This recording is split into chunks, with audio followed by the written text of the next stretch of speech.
We are less than 1 month from Anaheim 1 Round 1 of 2026 Monster Energy AMA Supercross, and the hype has truly started to build now as we are fresh off of the Anaheim, or I should say the Feld media days, in which I got to speak to many of the top riders in Monster Energy AMA Supercross, and that is going to be the focus of this episode of the Vital MX post-race show. We're going to run through some of the interesting comments, some of the new information that came from the couple of days inside of Angel Stadium, and all of that good stuff. Trust me when I tell you that it was a very enlightening couple of days, and therefore this should be quite a revealing podcast, especially more revealing than some of the recent ones.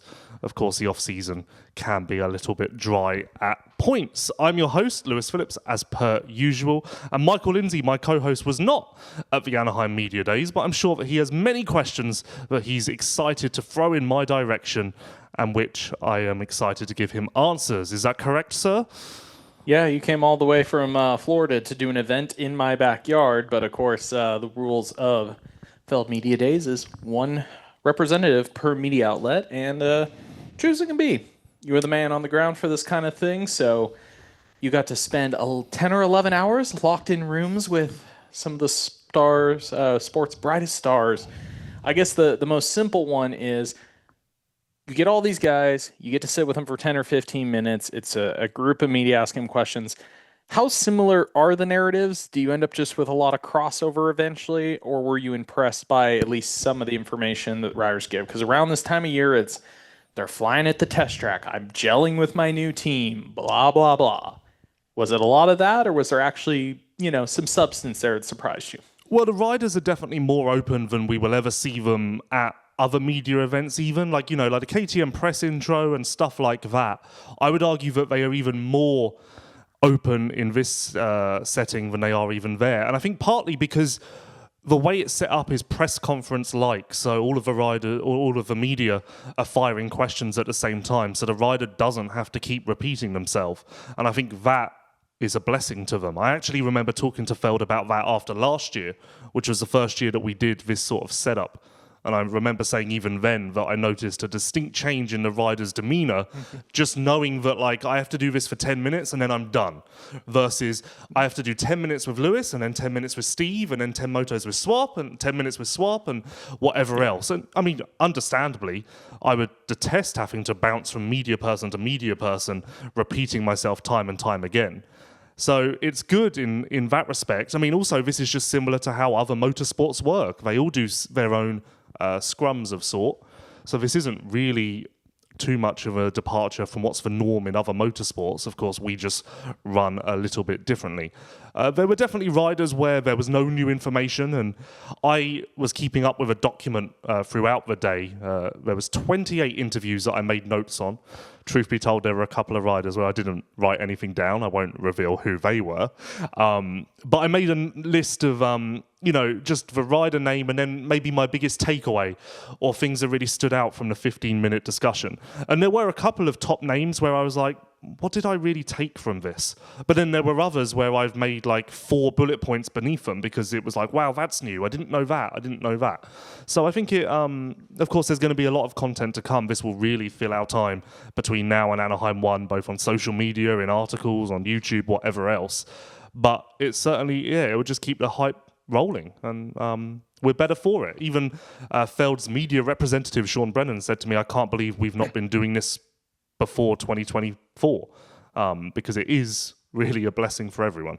So very excited speech there. I think me and you have always talked about this. This comes with press day. This comes with the more you get the riders away from the race day situation, even away from the bike, because press days are also very different if outdoors when they're under the tent versus Supercross when they're sitting on the bike and they're already starting to focus. The more you can get them away from the race day situation, yes, they open up more. You end up with more candid conversations. You just end up learning something where they're just either they're not so hyper-focused on racing that they actually think through more their answer, or they're just the guards down and I don't want to say let things slip, but stuff that they might normally on a race team be more guarded to say to you.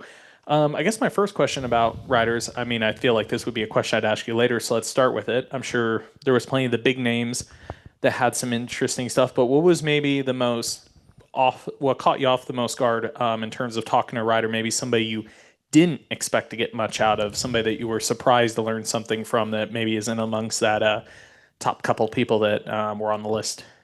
Well, that's also a positive of this event because it sounds harsh, but realistically, none of us in the media are going to go and spend 20 minutes with Kevin Moranz on race day simply because there are so many storylines for us to chase that 2 minutes with Kevin Moranz is the most that most of us can muster. I don't know why I chose to combine those words together. That was it's almost like red lorry, yellow lorry. But so yeah, to have 20 minutes with Moranz and hear more about why he's doing his own program, why he's expanded to multiple riders, what the benefit is, that was quite interesting, simply because it was all new. I've never really had such an in-depth conversation with him. I really enjoyed Mitchell Oldenburg, which was unexpected, and I don't really know why. Just the conversation flowed nicely, and it was all quite candid as well. These riders also came at the very beginning of the first day. So at that point, I think it was all very new and exciting, and we were all fully engaged in the conversation. I think the fellow media in attendance will attest to the fact that by the fourth or fifth to-end person on each day, the floor was open up for questions, and everyone was looking around like, I'm not sure I've got much left at this point. I'm fully spent on narratives and whatnot. But no, those two riders stick out. From day two, honestly, it was mainly factory riders. So there wasn't really that sort of level of rider who you wouldn't typically speak to. Just for information, we didn't have Club MX there. We didn't have PRMX. Those were probably the two most noteworthy missing teams. Hayden Deegan didn't turn up. He was scheduled to, but he called in sick. For whatever reason, Pierce Brown and Cole Davies were never on the list anyway, which probably points to them racing east. But even so, East Coast riders do still turn up for this event, so I don't know why they didn't come. And of course, we were missing the WSX stars, Anderson, Quadlock Honda, Anstey, but yeah. So no, it was very good. I did enjoy it very much, and I think it also says, and I think I said this last year to Feld as well. I think the riders think so little of us as media that I think that if they can see that we can all play nice together, follow a system, not try and catch them in the corridor for a quick one-on-one or like pull them away from the obligation, I think that does us well. I think it sends a message that we're not idiots and we do try to, follow the rules. I don't know. I think that does us favors as well. But there were a couple of key storylines that came from the event that I certainly didn't know beforehand. The first, we'll start with RJ Hampshire. He, in the beginning of his interview, kept alluding to the fact of someone asked him if his wrist was still bugging him, and he said something like, "Oh, not the wrist, that's not what I'm worried about." And then someone asked him something else, and he was like, "Oh, if only you guys knew." So in the end, I just pulled the Band-Aid off and went, you're dancing around something. Like, what is it? And he confirmed that he broke his scapula and some ribs. I want to say, he didn't give an exact timeline, but from the way he was talking, I would say beginning of November, end of October. I think he said he missed 2.5 weeks of riding. He's back on a bike now, but he said that someone tried something, and he was then kind of forced into trying it, and he had a massive crash. He really drummed up this crash as like a horrific thing, which we all know RJ has had his fair share of crashes. So when RJ says it's big, it's big. If RJ says it humbles him, I'm repeating the man that has almost snapped a bike in half, that has hit a TV tower. Yes, exactly. And he said, yeah, this thing was on his bike and it sounded like it caused him to crash, not through like part failure, but just he wasn't comfortable with it and it will never go on his bike again. And he didn't exactly explain what it was, but I would deduce that it is the Scoop. Which wouldn't shock me, because I jokingly told you, over text that a few people were commenting, oh, was it Eli's engine spec? Because he says gets away from him, and then you said Scoop. And that would be very fitting, because RJ, during the early part of outdoors last year, when the sport went full Scoop, he was one. Him and Jalik were riders I think I spoke to at High Point as, hey, this is a round where with the rain we might have considered switching, and RJ was very vocal that he is not a Scoop guy. Yeah, like again, he kind of gave a vague description, but if I were to use my imagination, I kind of picture the Scoop in the whoops, and maybe at the end of the whoops, a bike shoots out from under him. Like, that's, for some reason, that's the image of the crash that I have in my head. I don't even know where that's come from. But as he was describing it, that was kind of what I was drawing up myself. So, but he will be ready for Anaheim 1. But the funny thing of this is last year at the media days, RJ came in and once again revealed, I've not been riding, this happened, you guys didn't know. Like, it, honestly, if you go back and watch his interview from last year, which I'm sure someone posted it, identical sort of framing of his situation. Which it did make me laugh. But he will be ready for Anaheim 1. He was adamant about that. And another example maybe of a rider who wouldn't admit to injury if this was another setting, but was just kind of relaxed and candid about it. Another storyline, which credit to Steve Mathis because he kind of pushed this along, but Austin Forkner potentially racing 450 West, which is logical in a sense because we know Jordan is going to miss the start of the season, and we know that they tried Dean, he said no. They tried Phil, he said no. So they obviously need a guy, and it's logical that after exhausting all of their retired options, that they may have to lean on their own. But also quite striking because Forkner is fairly not fresh early, but he's still very much in the midst of his recovery, rebuilding phase. And I would argue that a 450 at Anaheim 1 and beyond would rush that along somewhat. But maybe it could also be the best thing for him. I don't know. Like I said, I can see it both ways. Because, I mean, even as he was talking to you guys about and alluded to, was he watches the Austin Forkner that we saw last year, and he's like, I don't even recognize this guy. I don't recognize this man. It was, well behind what he would have expected of himself. So there's a part naturally, it's like, man, he's in this rebuilding process. You have committed to him. Like, do you want to derail that? But then, like I said, the other hand is Austin has also flirted with 450s, wanting to move up for a while. So there's also an interesting part there where he could learn from it, see, does he fall in the RJ camp like we've talked about with some of these guys? Hey, Austin, yes, you probably should have won a 250 title by now. Maybe he gets on a 450 and maybe he sees, a different path for his career. Maybe the team realizes like, okay, maybe we kind of not leave him there, but okay, there's something there. We can fast track him out 250s, in another year. It could go well, but of course, there's the part of me that's like, they're definitely a tough position where, what is it? Jaleek's been on the bike the most of the group, and I wouldn't even say Jaleek's been on for a terribly long time either, right? So this is also new information. Jaleek obviously did have his issues, a calf injury of sorts. Yeah. Towards the end of outdoors, some missed time. But we had Forkner before Jaleek. Forkner said he's done 5 days of Supercross. Yeah. So Jaleek comes in and I said to him, so you're racing West? And he was like, I've done 2 days of Supercross. Oh, and Steve looked at me. There was a rumor about him being out for a little while. So Steve looked at me and went, of course he's not doing West. And I turned to, then we kind of moved the spotlight away from Jaleek, and I turned to Steve and said, if Forkner's doing 450, he has to do West. Yeah. So I don't know if we're heading towards a situation where Triumph aren't going to have a 250 out West and do 2 in East. I mean, Jaleek, I wouldn't say that he shut it down, but he certainly didn't seem to be entertaining the option of like, yeah, West is a possibility. He was quite like, I don't think so. I will say, I mean, poor Jaleek, because Jaleek has definitely been put in the position of going, like, I mean, how it was for Pro Motocross this year, and he's done it a couple other times in his career, is gone racing with extremely limited time. You know who actually Jaleek reminds me of? Kind of Kennard. Like, we saw it from Jaleek Gross Outdoors. He's somebody I feel like that can ride for a week and come back and has a high level of racecraft and intensity. The staying power might not be there, but I've actually been very impressed that Jaleek kind of off the couch how well he can race. Trey was always like that, able to ride 2 days, show up at a race, and be competitive. So, I mean, if anybody can do it, Jaleek can do it, but it does put that team in a very tough position, and I hate to say this, it does come back to kind of the black cloud over the team because of the rider choices. Jaleek, Austin, Jordan have always been a bit crash prone and a bit injury prone, and sadly that is rearing its head a bit for them at the moment. Yeah, fair. I had never considered the rider lineup, which of course we talked about when it was first announced a year ago, but I hadn't brought that into the present day. Interesting as well because Forkner and Swole are very much in career-defining years to me.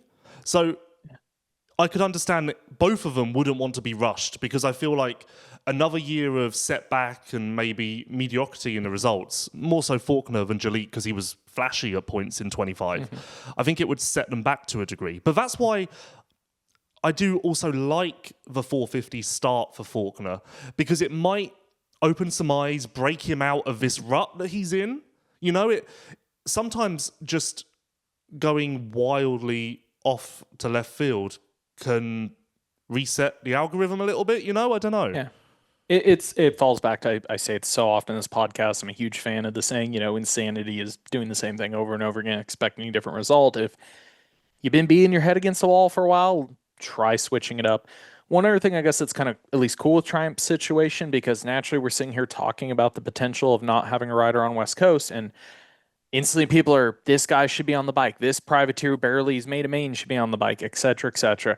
Triumph is in a unique position where they don't have outside sponsorships. There's nothing really forcing them to run riders, number one. Number two, they also, being a young enough brand, I don't think they're in a position where, not to say they want underperformance on the bike, but they don't really have a reason to be like, hey, we have to stick somebody on the bike, and we probably shouldn't just put somebody out there to ride around in 15th. Like, we're still trying to grow the image of this team, the quality of it. It would fit in their best narrative if they don't have a guy that's really ready for 250 West. Yeah, I guess they don't have to run it, kind of like how they did their first year, just go east with 250s. At first, like come A1, there might be some criticism, but that will quickly get washed away if both Austin and Jaliek show up very ready for East Coast. I don't know why I have this feeling, but I do also, though, feel as though Triumph is quite conscious of their image and therefore would want a 250 on track. I have no idea why I'm saying that. There's not really substance behind my words, but for some reason I get the impression that Triumph is kind of like, no, we have to follow the norm and we have to have a bike. Perhaps I'm getting that from putting Dean or trying to put Phil on the 450. That maybe gives that messaging to me of just, we need someone out there. Maybe that's where I'm picking up on that. I think I get it from that point. Exploring the options, we could joke about a Phil or Dean being semi-retired, but still logical choices. Then we get to 250s, though, and yeah, it's tough. I know instantly somebody will name somebody off a B team. Somebody will name Cody or Colin or this or that. They're in contracts. They're prepared. Like, they're not going to jump to try for a fill-in for Supercross. When you get down to the quality of rider that is going to be truly, truly 100% available, like I said, it gets in that weird middle ground of, do we need to put the bike out there just to have somebody in 15th? Is that worth, like, how does that affect an image of a fresh new brand if they aren't really forced to do it? Yeah. And then on the 450 side, Jordan said that he hopes to be cleared to ride on December the 29th. And then return to racing somewhere in late February sort of time, which would be, of course, the end of the West Coast swing. And that's also valuable information, because I feel as though there were two stories with Jordan. One, he would be out for 5 to 6 rounds of Supercross. And two, he would be out for 13 to 14 rounds of Supercross. So nice to get some clarity that it's the former rather than the latter. So there you go. Another nice little perk of the failed media days. Jumping around a little bit, on the 450 SX side, at the very top of the tree, my biggest takeaway of talking to every rider is I'm a little bit more concerned now about Jett Lawrence domination. He was very adamant that the bike is in a million times better spot than it was a year ago. He's doing a lot more riding than he did at this point last year, because there's no need for long test days and whatever else. He's getting motos in. And then in contrast, Eli has stuff to work on with the KTM. Webb isn't 100% happy with the 2026 YZ450F yet. Chase was actually very upbeat and positive, but still, we can't ignore the fact that it is a new team and a new situation. So I did leave going, there is quite an aura here that Jett Lawrence is coming in ready, which wasn't true a year ago. So that, although there's not necessarily a quote or information that locks that in place, it is my overarching feeling. It is a question, because we talked a little bit about this with Kenny's form in WSX and how he seems to be firing on all cylinders for a moment. If you kind of have a little bit of a chart of, Jett's up here, you have all these other guys that are kind of teetering down, because like you said, you're hearing about their preparation is on paper, just like throwing it out there. We kind of said it. Does Kenny feel like the closest thing maybe for the opening rounds for Jett for competition? Like you said, I mean, everybody's gonna have their peaks, but take the first 4 to 6 rounds as an opening swing. Yeah, but I have to say, kind of peddling back that narrative that we've been spinning for a couple of weeks. Of course, I did Argentina, Vancouver, OzX, Melbourne. Then I've just flown to California. So my schedule hasn't been as hard as the WSX riders. And also I do have Epstein Barr, which factors in. I'm fucked. So there is a little bit of me that's starting to go, hold on. For instance, obviously I'm close with Anstey, so I know his plans. Leaving South Africa, he has a 17-hour flight back to Atlanta, then a 3-hour drive to Tallahassee. Yeah. And that's off of the back of Australia, Sweden, all of this. Yeah. So, I'm feeling it now, I really am. And I'm kind of a bit like, these are athletes, they're supremely fit, but it is a lot of airplane time. It is a lot of missed night's sleep. And there is come Anaheim 1, spoiler alert, when I talk to Roxon and Craig and these guys, I think that will be my lead question. Are you fresh? Are we still feeling this? Which is, of course, I'm contradicting myself from a couple of weeks ago when I was high on all of these guys and the momentum that they'd carry into round 1. So, yeah, I just... South Africa is such a big trip. I am now a little bit concerned about those guys. I mean, not Kenny, I guess. Yeah, I don't know what. I don't know what. I built off of Kenny with this, and I don't know why. But still, it has been a busy schedule for him. Yeah. But yeah, Jett was one of those guys where there wasn't necessarily a key takeaway other than that he just oozed confidence a little bit. So, yeah, make of that what you will. We expanded with Hunter on some of his bike comments from Paris and OzX Open. I haven't got the direct quote in front of me, but from memory, he said that he switched to a stock front axle, and that really changed the feel of the front of the bike and kind of solved all of his problems with forks and even tyre choice to a degree. You are far more educated on that front than me. Would that sound accurate? Have I got that right? I mean, it's kind of weird to hear him say that because I thought at some point they were already back on stock axles because that seems to be something I've seen the Lawrences and Honda do over time. But yes, I mean, it's got to happen with Kenny back in the RCH days. It happened with my team. I had a conversation with a rider who would not get off titanium axles, and we went back to production axles, and it fixed pretty much all the complaints on the front end at one point. It absolutely does not shock me. The other thing too is, I mean, it's literally outside of material. Factory Honda runs a lug that isn't any wider or anything like that, so it doesn't even use a different width or anything crazy like that. But yes, if some guys will chase front end through clamps, through suspension setting, all these things, and axles sometimes literally can be the magic aha moment, which with the Lawrences before, I mean, what was it, 2 years ago? Jett and Hunter were using the term more on the old chassis about the magic bolt in the rear, same thing. They had a piece somewhere in the linkage, something that they had swapped. Maybe it was their swing arm pivot. They'd gone from like a tie back to a production bolt or the other way, and they were like, holy crap, huge difference. And hey, once again, no comments from Jett or Hunter about trying to find more power because the Yoshimura R&D exhaust is doing more than enough for them. In fact, they didn't say it, but I felt as though they may say it's too fast for them.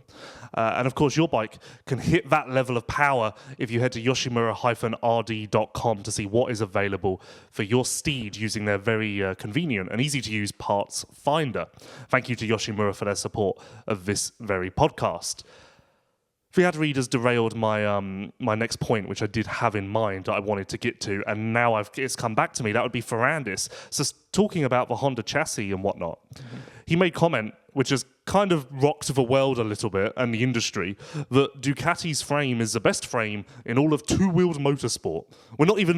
We're expanding beyond motocross and supercross now. Apparently we know what a MotoGP bike feels like. That's how confident we are with this statement. We're willing to throw it out there. I'm surprised he's not comparing it to a Formula One car. Naturally, you see shootout results, you hear initial feedback from Ducati riders in MXGP. You also just sit here with the context of it being a brand new motorcycle. To hear that has shocked the industry a little bit, and I think there are certainly eyebrows raised. But what my concern with this would be, and before we get to that, more context, he did say that the bracing on Jett and Hunter's frame fixed the flex, I think it was, in the frame on the Honda frame that he didn't like this year, and he didn't have access to that. So the Honda could have fixed his concerns and, I guess, gone more Ducati spec, but he didn't have the factory availability. But my concern with this is I was very happy to be positioned heading into Anaheim 1, where we talk about Barsha and Ferrandis, and I go, hey, let's back it down, okay? It's a brand new bike, a new situation. We can't talk about podiums in year one. I'm sure there's going to be struggles. Let's just hope to see them in the top 10 to start, and then we'll see where we get to. After Ferrandis' comments, I think we now need to judge him and Barsha by association, although he's in his own situation that we'll get to. I kind of feel like Ferrandis has given himself no place to hide, which is admirable, because he could have quite easily sat there and just gone on about how he's got a lot of work to do. But yeah, if he comes out at Anaheim 1 and is 14th and then starts blaming the bike, we've got the receipts. Yeah, it's definitely an interesting position. Like you said, it kind of puts you in a no place to hide. A little bit where Dylan was though when he first went Honda, and to add a tick of context, because I had a few people messaging me this from being around the Phoenix Guys course, like, hey, we thought he was super happy when he went to the Honda. When he first went there in 24 was the outgoing generation bike, which right off the rip, he had access to braced frames. Last year was different because as we saw, they went to the updated bike, and then the Lawrences didn't have those frames until outdoors they started bracing him again. So kind of weird where Honda came up with his new production frame, said it's 99% as stiff as the outgoing braced frame that the teams were running, but they kind of, after riding it a bunch, figured out maybe that wasn't quite accurate. I mean, Dylan definitely likes a stiff frame from the feedback I've seen, but it also falls back to the category of what he said when he first got on the Phoenix bike of like, this is everything I've ever wanted and needed, and kind of put himself in that position. And the results were okay, but never earth-shattering. So it definitely is interesting, because then you go to him and go, well, you're a multi-time champ. You've said this is everything you need. Where are we at? Yeah, Dylan definitely has a reputation for being one of those guys. A few of the people I messaged simply said, check back in at Anaheim 1, and then we'll talk about this comment. The proof will very much be in the pudding. It's especially striking considering Ferrandis confirmed what we all heard, and that's his initial test on the Ducati, which he confirmed he rode in secret, which was quite nice to hear. You don't normally get confirmation of those secret tests. Yeah. That he couldn't triple things and he could not ride the bike. So we've really come on leaps and bounds in a couple of weeks. And of course, he said that the reason for his horrific first test was because of the stock foot peg positioning on the bike, on the Ducati, and it just stopped him from basically being able to function as a human. So we've really come on leaps and bounds from where we were on day one, which is admirable. And again, like, well done Ducati, well done Ferrandis, here we go. See you at Anaheim 1. Like, all of this Ducati fluff that would have surrounded our coverage is poof, gone. I'm definitely interested from talking to a person or two in the program. Like, they are very confident in the progress they've made just in the last 2 weeks. I mean, definitely before that, like from the production platform to the baseline, they knew what they were doing with, because they've been testing in the summer. Like, they had what they felt like was a pretty good base and direction. But it sounds like just in the last 2 weeks, I've had two people that basically tell me we went from being like, we were similar to Dylan's comment. I mean, they went from being, hey, are we going to be a top 10 team, to the words I was told is, we're not worried about that from the bike standpoint anymore. And to clarify, that was exactly what Ferrandis said, because I did say to him, can we judge you as normal? And he said, I'm ready for top fives. So There we go. It's very clean cut when it comes to Ducati. I will say as well, just a tangent, that the inner fan in me, or inner child, I should say, did come out a little bit, because this is quite exclusive. It's quite an honor to be at Angel Stadium. The Feld Media Days are, of course, fairly historic at this point. So to be in the building and in amongst it is truly a privilege. And the inner child in me came out when someone like Ferrandis walks in, TLD gear for the first time, Red Bull, which is really odd to see with Ferrandis because he's been Monster for so long. Of course, not a Phoenix, but his history predates him. Seeing that for the first time, it was a little bit like, oh, like, this is it. Here we go. 2026 is coming. So that was nice. Of course, Ferrandis and Barsha, to a degree, one of the few riders who is making significant look changes. I mean, even Chase, there's Monster logos on him, but he's in Alpine Stars gear again.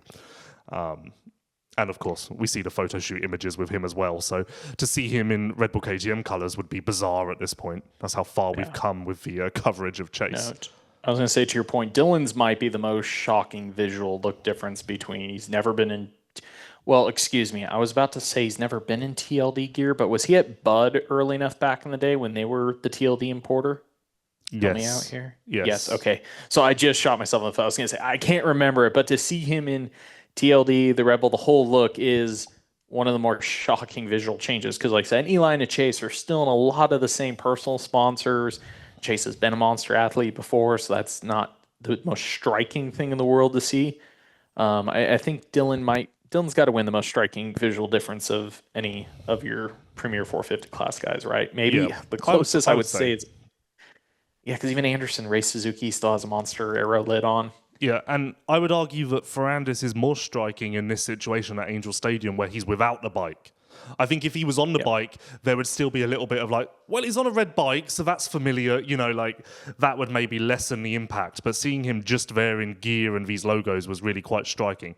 And in the department of what bizarre sponsor will TLD have, Paramount Plus on their helmets and teamwear, hats and teamwear for 2026. Of course, they've worked with Paramount in the past, but this time Paramount Plus. The streaming. Oh yeah, the streaming. Well, they were Paramount last year, but they were Sony Pictures the past few years. Is that what you're thinking of? All the movie stuff was Sony. There has been a Paramount before that, though, hasn't it? I don't believe so. I'd have to go back. Look, Paramount would have been like factory Honda back in the day with like the Jurassic Park bike and stuff. No, I'm not thinking. I don't think I'm thinking that far back. Okay. But the other one that's kind of striking is I know some people have also questioned like what Chip Ganassi's involvement would be. Of course, Troy and Chip go way back, but Chip is multi-time champion IndyCar owner, has been in NASCAR, a few different series. And I remember Troy kept saying like, hey, Chip's going to be involved, bringing some stuff. That's where you see the DHL branding. That's been a long time supporter of Chip's program. So seeing the DHL stuff in there to me is an early sign of some of Chip's involvement in bringing some different brands potentially into the sport as well. It's impressive that Ducati have gotten to this place considering Barsha hasn't been riding, so they've been doing it with one rider. Although maybe that actually helps, kind of streamlines the process a little bit and stops confusion with different feedback. I did ask that question because I know they have one or two people that have also been available for testing that have good Supercross skills and experience. Yeah, Seeley. And I did ask the question. Well, not even at Seeley a little bit. Actually, I think Derek Drake was the other one. But I did ask, like, has this really been on Dylan's back recently? And I got told yes, and it has helped because they said, by example, all the engine testing they had to do, I think it was like 4 or 5 days of testing just with Dylan running through all the options. You add in another rider, you add in confusion, it gets moved around. So it kind of did seem like the feedback I got was positive that they were able to buckle down with one rider, one bike, put all the resources there and run through a bunch of this stuff. And therefore, pull one out for Barsha, who did explain to us that Ferrandis' settings and information isn't really going to slide across because he doesn't know if we've all noticed, but Ferrandis rides quite low RPM, and Barsha, he doesn't know if we've noticed, rides quite high RPM. So there is that to consider. But Barsha has broken his collarbone the first week of riding on the Ducati, so he's really not done anything this off-season. It's complicated because of past collarbone breaks and where the plate was, where the screws were, where the holes are, and all of that. If I just pull up my notes here, he hopes to ride around Christmas time. That would be when he would first get cleared, so you would presume that wouldn't be Supercross, that would be a turn track. But he is adamant that he will be at Anaheim 1. And he was the very first rider we saw, but maybe had the line of the entire function. He said, I just look at F1 drivers and MotoGP guys, and they don't ride during the week, so, like, that'll be fine. Like, this is his inspiration. Like, cool. If they can do it, I can do it too. Like, okay, sweet, yeah. Sure. Well, I mean, of course, somebody like him, it falls into almost that category of some of the conversations Eli's had. I've got 15 years of base behind me. Like, when you get to that era of like Justin, then there definitely is a little bit less worry of it versus when you're maybe 19, 20, even 22, and you're coming into A1 with a week on the bike, freaking out. Justin, it's just another year. Spinning the wheel. Where do you want to go next? KTM, Pro Circuit. Well, Kawasaki in general, because as we talked about, I mean, a lot of the names, Dylan and Justin are a little bit different, but a lot of the names you've run into, we've had good content on. Let's talk about Chase, somebody who's been fairly quiet this offseason. I will say that this function is great, But the only downfall of it is the riders who you have really good relationships with, which for me would be Chase and Max. Max wasn't there, but last year, I would get less in that instance, So very formal with Chase. Very how do you do, sir? He was fine. Again, not really a massive takeaway. He said that the biggest positive and negative of the Kawasaki has been the adaptation to the aluminium frame. Great because he's back on it and it feels like a Honda, but also negative because he's really had to relearn how to ride that and get the most out of it. That will come with time. Perhaps most striking is, as he was leaving, his answer to someone else's question was, I really don't believe I've hit my maximum yet, and I think that's coming. And I jumped in as he was exiting and said, is that because no one's given you the bike for you to hit your maximum, or is that on you as a rider? And he put the blame on him, which is in line with what he said on Pulp MX this off-season and other bits that I've seen. He's very reflective, self-reflective at this point, I think it's fair to say, which could lead to a better Chase and easier to work with Chase, perhaps. Perhaps the most poignant Chase info came from Levi Kitchen, who said this quote when he was asked about working with his buddy Chase. Of course, he explained that nothing's really changed because they're at different compounds and they still train together off the bike, which is what they were doing before. So there's not really a substantial difference in their friendship other than that they can compare notes a little bit more. And Levi said this: I opened up a can of worms for Chase this week, riding, with the way that I set my bike up. He's learning, and I'm trying to help him set his up. He's making huge improvements now. Which, I'm like, excuse me? that was a little bit, okay. Would have preferred you to just say you're good friends. Okay. What does that mean? I can't, The huge can of worms and huge improvements can lead me one of two ways. Does that mean we've been okay so far and we're getting up to pace, or we were up to pace and we're making some groundbreaking moves here? Yeah, I'd like to know where this. As Levi is walking out the room, I'm going, I've got a question. Come back.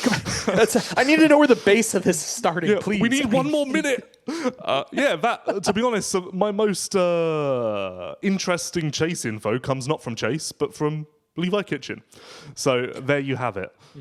I thought one of the most interesting things I heard from Chase on a self-reflection, and part of what, his point of not reaching his maximum is him looking at, the two eras of himself in Premier Class. Of course, we saw the raw speed at Honda, and, he talks about finding that edge there, but not finding consistency. And then the opposite with KTM, never feeling like he could quite find the raw edge, but finding more consistency, which fits. I think most people can look at that, and that makes a lot of sense based off not only what we saw on track, but through his entire demeanor across both teams, all his interviews. That makes a lot of sense.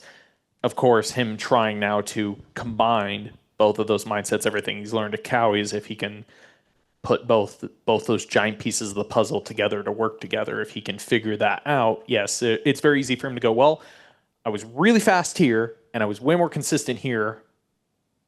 If I can do both, I'm going to be better. Yeah, I guess also interesting is he did say he didn't have many options for 26. He said that leaving Honda was more complicated because there were a lot more options and a lot more things to consider. Whereas, for the most part, I think leaving KTM boiled down to stay at KTM or go Kawasaki. After some initial, moving around and some maybe light rumors of Yamaha, I don't think that really went anywhere at all. Yeah. So, yeah, that's interesting to have on record as well. His teammate, Garrett Marchbanks, again, not a quote per se, but my biggest takeaway is I'm concerned about Garrett Marchbanks beyond 2026. Adamant that there are clauses in his contract where if he achieves X performance, they have to give him another year. It's a 1+1 deal, etc., etc. That's all fine. My concern comes when Kitchen comes in. It all comes back to Kitchen with all of the Kawasaki riders. Who would have thought? Kitchen comes in and is like, yep, I've spoken to Kawasaki about a 450 spot for years. They know that I want it. They know that I'm going to be there. The Friday before my Daytona crash, we were already talking about moving up to the 450 for 26. And I said, is there a specific accelerator in your contract that says if you win, you have to have a 450 seat? Asking that kind of in relation to Garrett. He said no, but he said that's kind of the way it's going to be. So, and then to a lesser extent, McAdoo comes in and says, I've made it very clear to Kawasaki, I want a 450 seat. That's where I'm heading. That's my plan. And I kind of left going, Garrett's kind of going to have to fight for his life to stay with a team in 27. Yeah. Of course, made easier by just achieving good results. Yeah. I mean, the simple one there, like you said, luckily is the incumbent on the seat. Like, he has the power to control his future by good results. It is interesting because Levi's matches up with what we had heard before, because when his good friend Chase started talking to Cowie last year, I had heard his camp was freaking out and potentially, talk to KTM, because he has not have that guarantee verbiage in his Cowie contract, and that's been a goal for him, is to have that pathway. I guess one thing is, yes, Garrett's fighting for his life, but I also think, in a sense, I don't want to say Garrett did them a favor. I mean, they did and they didn't. Mitch really likes him. For the worst case for Garrett is those guys move on. I think it also would be very easy for him to just move back to be able to return to PC if he has to, if this doesn't pan out in a way. It is definitely interesting with the Levi one, because I wonder, we were talking about, like, if Levi really was pushing that hard, question for Levi would be whether it's just his mindset, or again, seeing RJ, some of these guys, like, hey, are you one of the guys that now is like, 250 title or not, if I'm riding good and I'm progressing, let's go for it. Like, I don't need to win the title to go. No, I just need to be ready. He said he wants to win and he needs to win, because he was also thrown a question about taking Garrett's seat now and whether that was ever a conversation.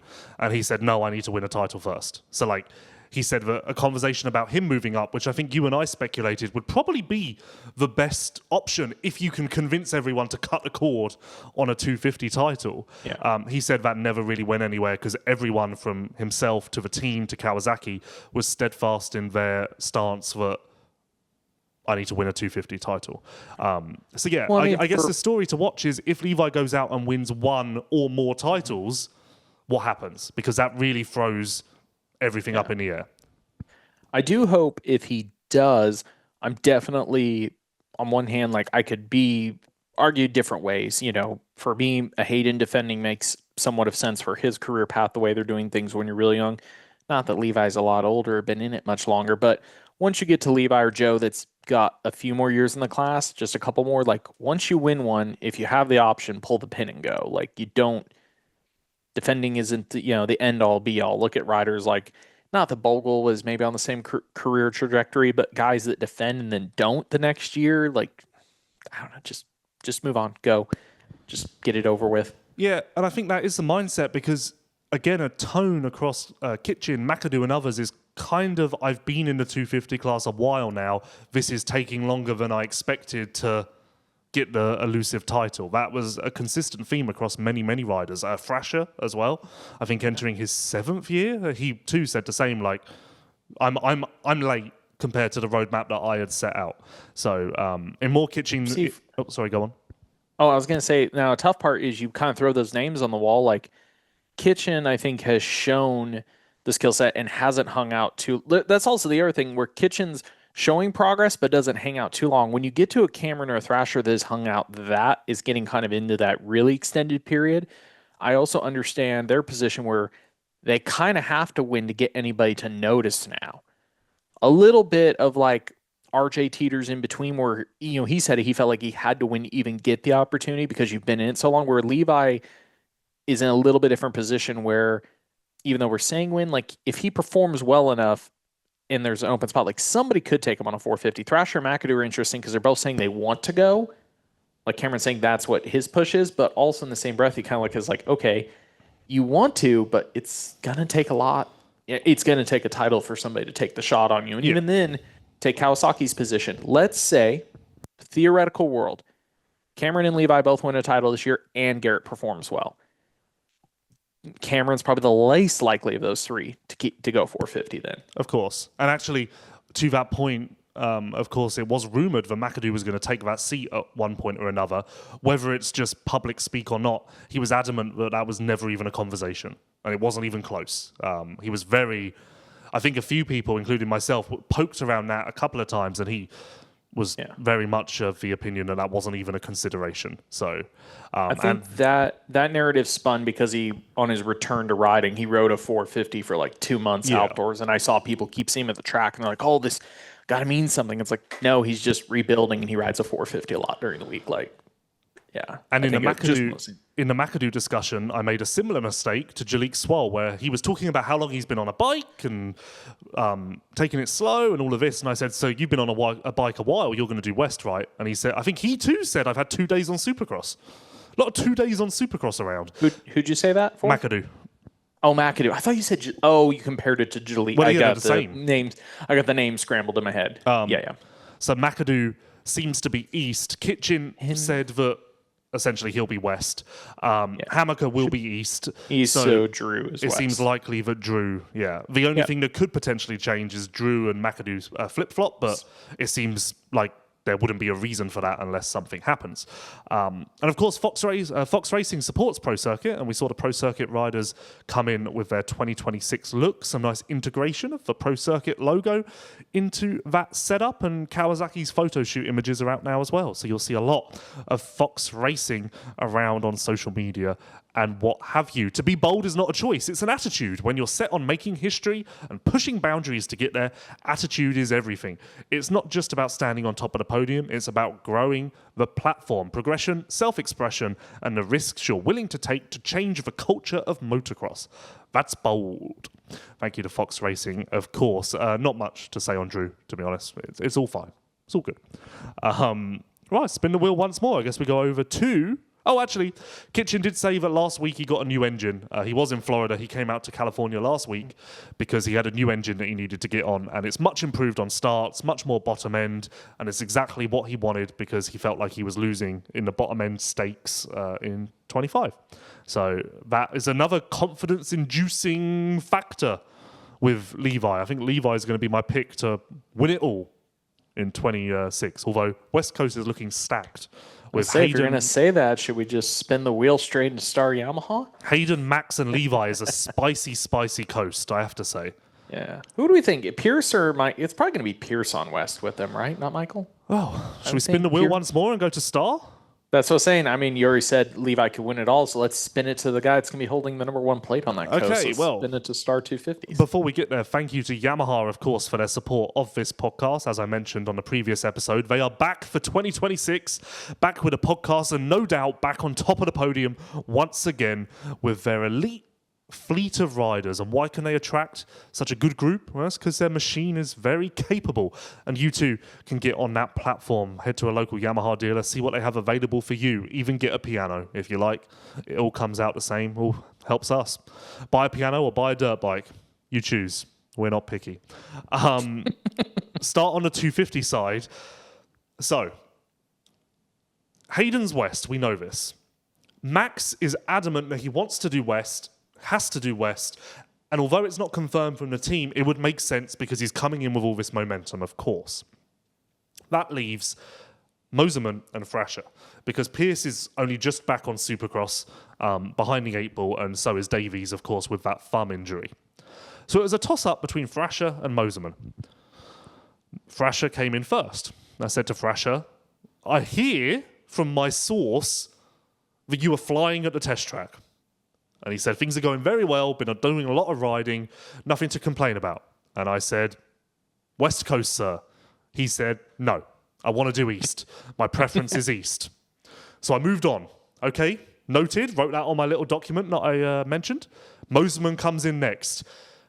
I got on the bike earlier than any of my teammates. My prep started sooner than anyone. Therefore, I'm ahead. Everything's going amazing. The best, he said the second best off season of my life, which was weird, but it's Mosman, so we move on. Lewis jumps in. West Coast, sir. See you at Anaheim 1. Nope. I've already gone to the team and I've requested that I do East Coast, which, stay with me here, true Mosman fashion. I said that I need to do East Coast because my base needs to be better. Coming from the man who said he got on the bike sooner and has been doing more Supercross riding than any of his teammates. The room questioned this. He said that come the end of outdoors, it's better to have started in East Coast because you are fresher. And for that reason, he's requested East Coast. So, what do we take from all of this, class? One of either Nate or Michael is going to have to do West. Yeah. Sorry, guys. We'll see how it shakes out. Sorry, guys. I think I would put Mosman just because... He has more West Coast experience by far than Nate. Yeah, but I was going to lean more on the sense with Hayden and Max, you're pretty confirmed to have success. So put Mosman there. East, their lineup would be a little bit weaker, let's say. So I'd put Thrasher there just to bolster it a little bit. Yeah, bolster it behind Davies, depending on how he picks up this season. Yeah. You kind of... Because, I mean... this is nothing against Pierce or Michael, but if you look at the teams theoretically, you would think, okay, Deegan's your favorite. Max can win the title if something goes wrong. Or not saying goes wrong. Sorry, Max is competitive. But you kind of have 2 title contenders there and a good third fallback option with a Mosman on that coast. East, same thing. Davies and Thrasher can both race for the championship. Pierce is a great fallback if it works out for him or something. But you don't want to be what you would consider 3 potential championship guys on one coast and then leave it with 1 plus 2 good backups on the other. Yeah, and then your one, which is math. Davies, is like, A, has had an injury in the offseason, and B, is still early enough in the cycle where, yes, it should go really well, but, shit could happen, I feel. But back to Nate and Michael, interesting information from both. Thrasher said that he got a new part towards the end of Outdoors, which stopped the rear sitting so high, and this is unique to his teammates, or have I got the wrong way around? You're looking confused. New part. I'm just trying to think what it could be. I mean, okay. New part. He could be running a short shock shaft. He could be running a different linkage. He could be running a different... I wrote this. New part towards the end of Outdoors that stopped the rear sitting so high, unique to him versus teammates, had to push to get it and get the attention to kind of steer away from what the rest of the team was doing. That unlocked performance at the end of Outdoors, and he also said that carries over to Supercross, and therefore he's feeling a lot more consistent with the bike, aka supporting my information from the test track that Nate is indeed flying right now. And Mosman said that in his Unadilla crash, he didn't tell anyone, but he broke 4 bones in his face.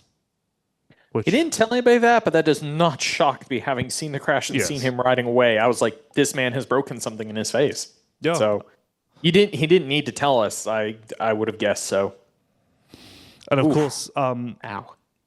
Mosman was just a unique experience all around.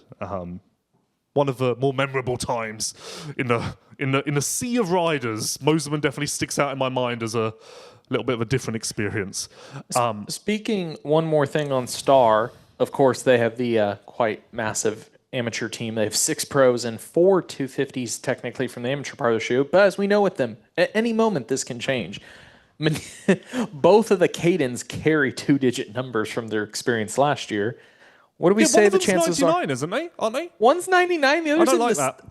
No, the one got the 99. The even funnier one is, I think it's Desmanier. Dudney's in the 60s or 70s. No, but I don't like a star rider having Max's number. That's weird. Oh. It's weird. It just looks weird. Like, it just seems weird. Like, I see the 99 in photo shoot photos, and I'm like, oh no.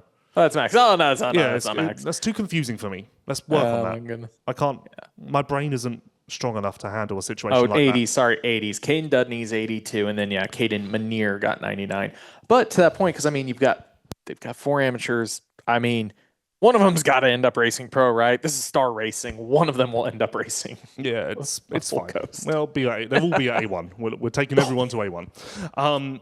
So the 450 side, Webb, in keeping with the tone from Gold Coast, a lot of work to do with the new bike. Similar to Jett last year, less moto time because we're testing and long test days that we didn't have a year ago.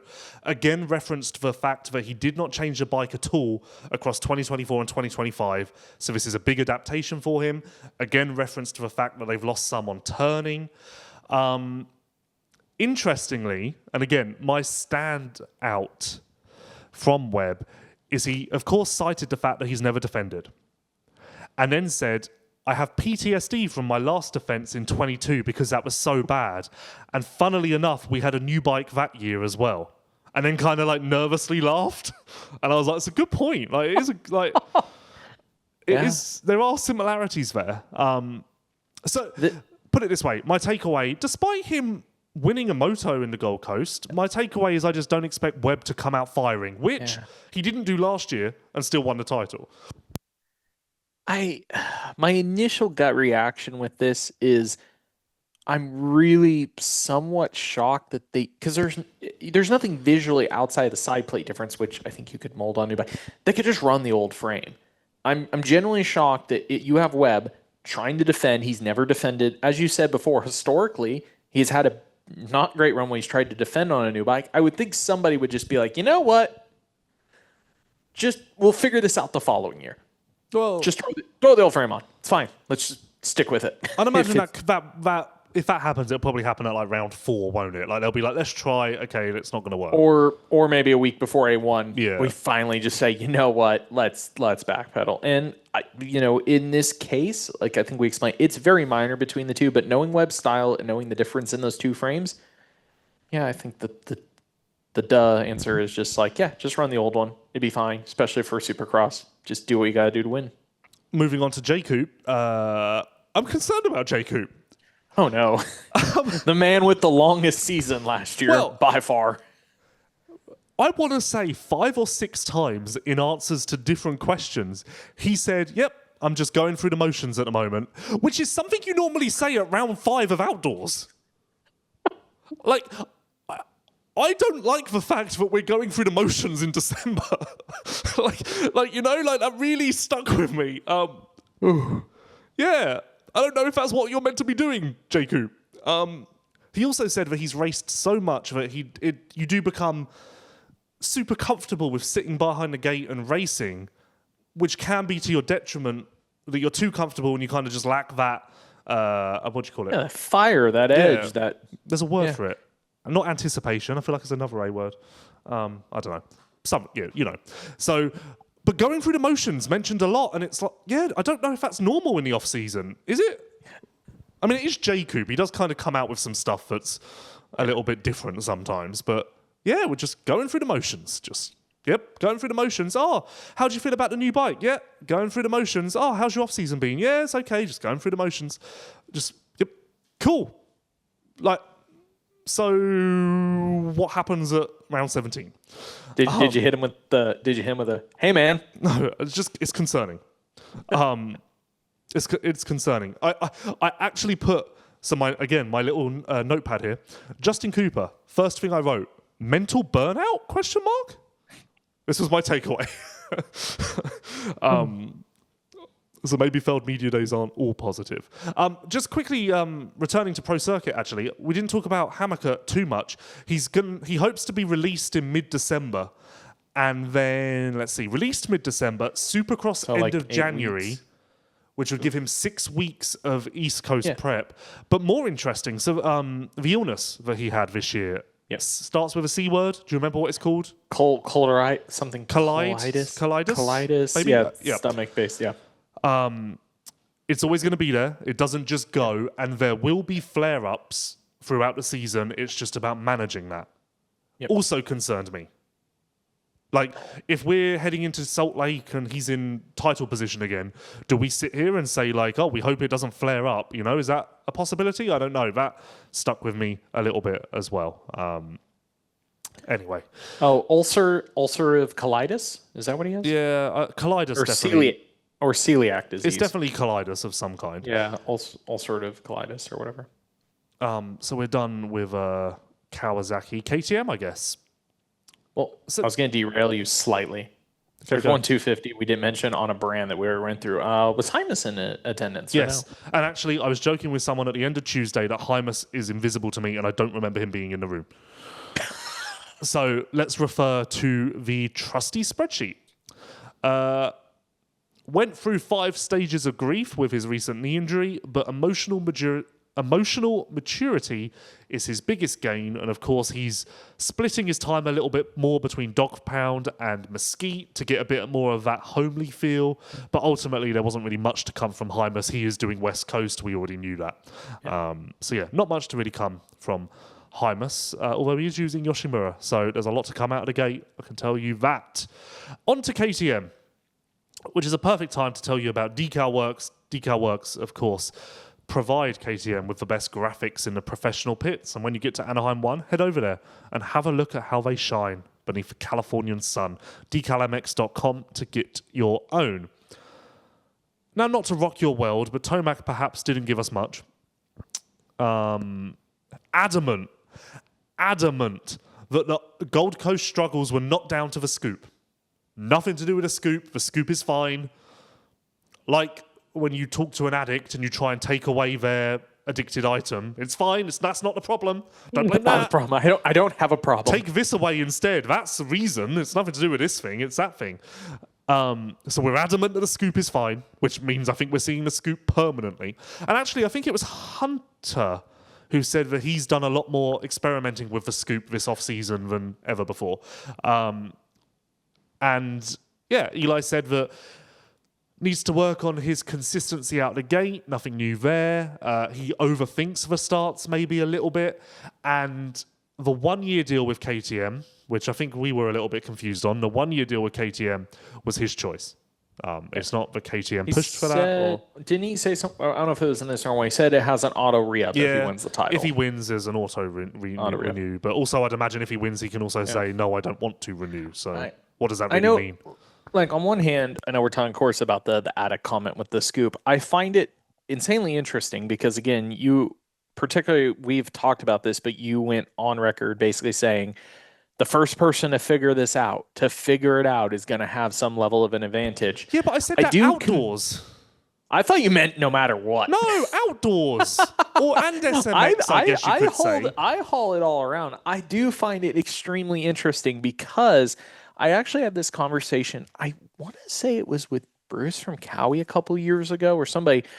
That one interesting factor is, even though Dunlop has, a range of works tires for them where the compounds are slightly different and the guys can pick or choose, at the end of the day, you and your competition on the line, or no matter what you do to the motor, the suspension, everything, you are connected to the dirt ultimately by basically the exact same product that all of your top level competition is also going to have. And, outdoors, there was that little bit spurt where some guys were more scooped and they all went to it. So that eliminates a difference is, yes, the scoops can be worse in places and better in places, but if somebody can figure it out and figure out how it can work, like it does give you there's going to be advantages, but can you make the advantage override the disadvantage? It is interesting to me. At least I love that somebody is doing it. Whether the science experiment part of it goes awry, I'm still here for it. I wonder, if Eli had tried to run the scoop this aggressively at Kawasaki, if he would have found it harder to do. But on the flip side, I wonder if this was Chase or Coop who were telling KTM, we want to run a scoop every week, if they would equally find more contention from KTM there. I wonder if it's a little bit, the reason Eli is given such freedom with this is a little bit just because of the situation with KTM and whatnot. Get what I'm knocking on? But yeah, not much from Eli. AP gave us a lot of the normal AP stuff. But interestingly, he said that he does have a little bit of a confidence crisis. He does doubt himself. He does struggle with that. That's probably his... Because I think actually this came... I said to him, what's the biggest thing you need to work on to take the next step? And he said, confidence. I don't believe in myself enough and I doubt myself too much, which is interesting because that is, of course, flies in the face of the persona and the AP that we see public facing. So I thought that was a really interesting peek behind the curtain. He's taking steps to improve his mindset. And he did say that the facade kind of gets in the way of that a little bit, which kind of points to, the theatrics. I guess I forgot we didn't run the interview, but he basically said that when I talked to him at the KTM Media Day, we got into that conversation. It came off the back of his sickness and his workload, and he gave some hint about his workload. And I talked about him always being paired with riders like a Webb and a Sexton and now Tomac. And he mentioned kind of always looking at what they do. And even though, again, from the outside, looking at the cowboy, all the confidence, the flair, he basically said that he overlooks everything and everybody thinks he's probably very relaxed. He said he needs to almost step away from racing more often because he overthinks everything everybody else is doing. He said because of that, he tends to overthink and overtrain and do things because I think he said at some of the great names around him and is like, I need to be better if I'm going to do anything against these guys. This is only loosely related to what you said. Literally, I've taken the loosest connection I can. Let's hear it. Something from Coop that kind of came into my mind on the back of you saying that AP paired with Coop and whatever else. Coop's made a lot of comments about how he's the guy now at Yamaha and they're looking to him to steer the ship on development of the new bike and whatever else. Coop's not really been in that position in his 450 career. Yamaha, he had Chad. KTM, he had Marvin. Okay, there was maybe a year at the end of KTM where Marvin was out or whatever. And then, Yamaha, Eli. Like, Coop's not really been in this position as clear 450 team leader, which is wild for a three-time champion. Wild. Was Marvin... Yeah, 23 was Marvin's last year, which would have been the 1 year that Coop was KTM's all-out guy. But then even then, Marvin was there all off-season, so I think that was kind of shared a little bit leading up to the 23 season. Just an interesting Coop thing that I'd never thought of. Of course, the leaving KTM one's always the most interesting, that particularly the fork size, the thing that Coop fought with them about, they went to the next year right after he left. So again, I don't know if he's ever had that full 100% backing of a team. I did pick up, speaking of Aaron, when we talked about the different teammates he had, he did make a very interesting comment at the time about the difference between, yes, Coop and Chase had divisive times at KTM each at the end of their time, but he did say no matter, how bad things were going for Coop or how much pushback he got, that it was still somewhat of a unified pushing uphill, no matter how upset he was about something, where he definitely was not, that it wasn't like this last go around with Chase towards the end when it went sideways. I stand with Chase. On to Prado. Not so much from Prado, other than he was adamant that there have been no setbacks. Of course, last off-season, he did like 12 days of riding. He said there's been none of that this year. Very consistent. In fact, we actually joked about this in the room amongst the media. Every top rider kind of came in and was a little bit like, yeah, this has happened. We're working through this bike thing. There's this. The one rider who seems to be all guns blazing and is ready for Anaheim 1, Jorge Prado. The one guy.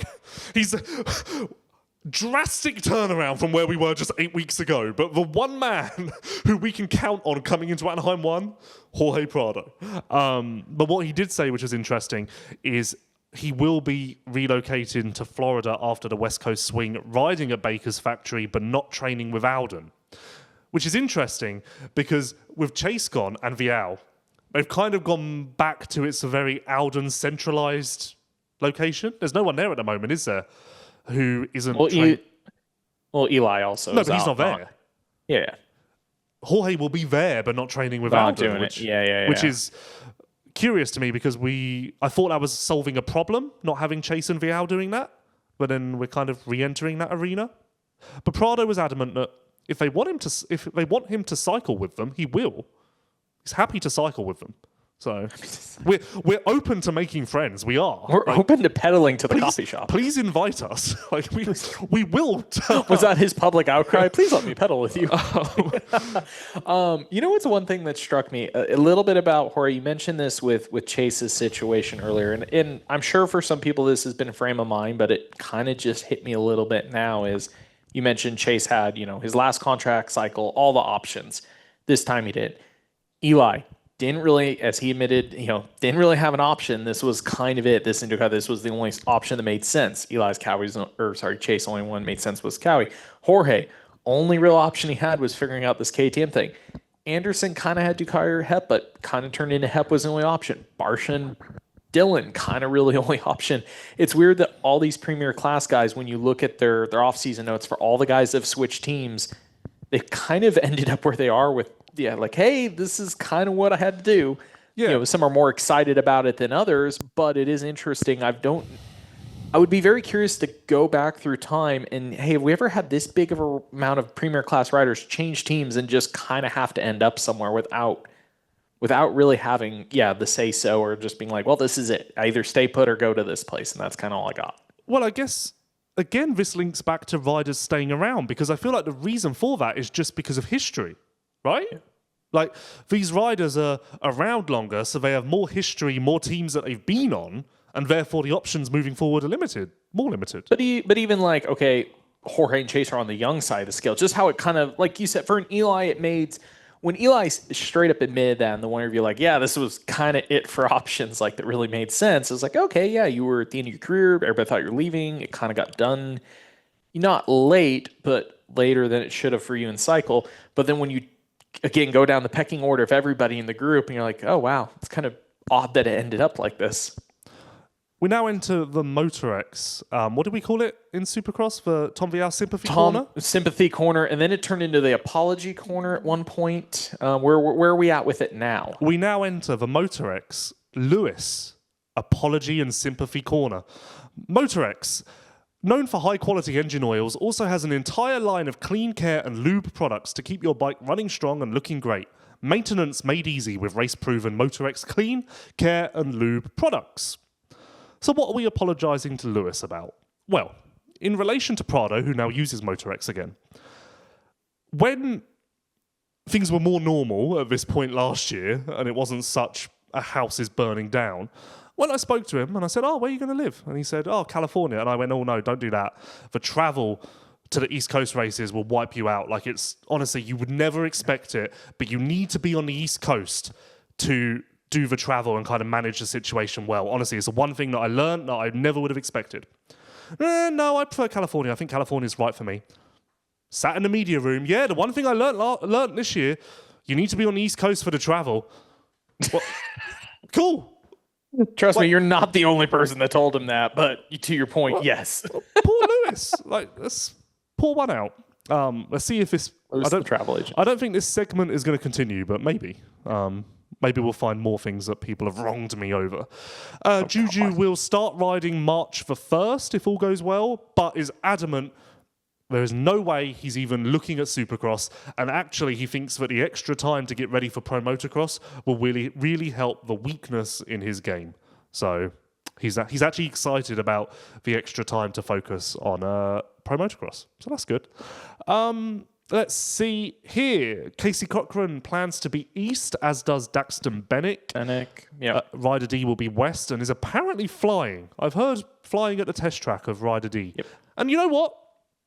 We don't have time for this now, and also this is more of an opinion thing, so this will come. I'm high on Ryder D. If West Coast wasn't so stacked, I'm calling Ryder D multiple wins, but it's too stacked. It's too stacked. It's too stacked. We're not. He can't beat Hayden and Max and Levi, but Ryder D's very, very, very underrated. I do believe this. Well, and I'm stoked for both Ryder and Daxton. I particularly have said before, I think Nate is really good at managing like youth riders, helping rebuild them and stuff like that. I think Nate stands behind his guys. Look how he stood behind RJ so long and stuff like that. Like, I think it's a great place that Ryder has landed, and so is Dax in this sense. Yeah, and actually that is interesting. Ryder did say that he had a noticeable difference from Gasgas to Husqvarna is the things he's asking for, he's getting a lot sooner, and he doesn't have to push as hard, and he feels as though he's more on a factory team and less so an afterthought, which is a consistent theme when riders were on TLD Gasgas. Yeah. But I mean, Barsha also said the same of being Rockstar Gasgas last year, so I guess it didn't really change, which is sad for them. But, you know, that's an issue in the past. Quickly, because we've gone far longer than I imagined, no free practice sessions in 2026. That was long rumoured, but now confirmed. Just 2 qualification sessions. They will be 12 minutes each. Doesn't change much. The day programme will just start 30 minutes later now. But actually, good news, viewers. It's long been a complaint of fans at home that they don't get to see free practice on Race Day Live, and therefore they're missing track action. With this change, Race Day Live will now cover all track action. Yeah, I think that's quite that's a subtle win in this game of chess. So yeah, there is that. SMX announced on January the 9th, all new venues and all new cities. Nothing the same. We're switching it up. It's all different. Oh, that I'm excited. All 3 being different, I'm excited for. And it's not Atlanta. So that was a rumor. Daytona. No, not Daytona. Texas. Not Daytona. That didn't not Texas. Happening. Okay, wait. Texas, right? No, not Texas. No, Texas. Oh, okay. But yeah, so all new and announced soon. So get excited. Excited? Ready for Anaheim 1? It's not far away. Super pumped. Anything else? It's funny you said super pumped, right? We both flattened out at the end. No, I'm genuinely quite excited. I do say one thing that kind of worries me a little bit. I'm circling back to the very first point of this pod. One of the very first points you made about Jett dominance, and I will say one. Chase's comment, I felt like I have not reached my maximum. Do you ever you hear Chase say that, and that's encouraging. Do you ever think think the same thing, though, about Jett? And what I mean by that is all the conversations he had this year where he would not cocky, but talk about, what did he say to you in one race? Like, I need to really work on pushing the whole race, and talking about, I could try a retraction, or, sometimes I'm backing it down. Same thing. Do you ever look at Jen and go, has this man really found everything, or there's still something there, and how much more trouble are we also in if that ever happens? Yeah, I think it's true of everyone. No one's perfect, are they? I think everyone has more to give. Some have more to give than some have more or less, and some have more. There's been a lot of less more. More is less is more. Tongue twisters on this podcast. More to give, and whatever I said earlier, most muster or something. I don't know. I think it's true of everyone. And I bet if you asked Jett, he would say no, and Hunter would say no, and Eli said he needs to fix his starts. Everyone has something. Malcolm needs to fix his starts. Didn't talk about him, but you could have filled in that blank for yourself. Didn't need to share that one. I think this has gone better than I thought. Honestly, I wondered if we'd hit an hour, and we've kind of had to skim through this. Like, there's a lot. We haven't gone deep on stuff, and there's a lot more that you could probably talk about. We really talked about the headlines, but that means it was a productive couple of media days, and also means we've got a lot more to talk about and a lot more for you to see in the coming days and weeks. Thank you for watching and listening to the Vital MX post-race show. We will see you real soon with another episode.